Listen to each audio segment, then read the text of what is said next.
Nalgonda jewellers తెలంగాణలో మొట్టమొదటి factory outlet మన కొత్తపేటలో ఫిబ్రవరి 14న గొప్ప శుభారంభం. కొత్తగా వచ్చిన ప్రభుత్వమే ఏదో తప్పు చేసినట్టు, ఈ తప్పుకు కొత్తగా వచ్చిన వాళ్ళే బాధ్యత అయినట్టు, అదేవిధంగా పదే పదే భాష గురించి మాటల గురించి మీరు ఇట్లా అంటున్నారు, మీరు అట్లా అంటున్నారు, మమ్మల్ని గౌరవిస్తలేరు అని ఏదైతే చర్చ జరుగుతుందో, మాజీ ముఖ్యమంత్రి గారు నిన్న నల్గొండ జిల్లాలో వాడిన భాష మీద చర్చ చేద్దామా అధ్యక్ష? ఏం బీకనిక పోయినరని అడుగుతాడా అధ్యక్ష?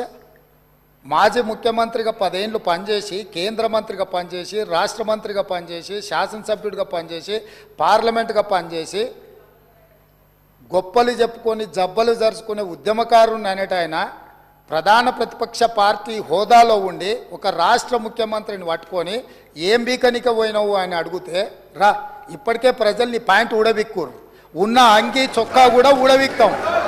ఇప్పటికే తెలంగాణ ప్రజలు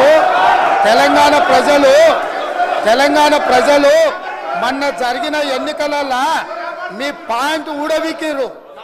ఇవాళ ఆ పాయింట్ ఊడవీకితే చెప్పుకునే దిక్కులేక బొక్కబోర్ల పడితే బొక్కలు ఇరిగినాయి మీకు.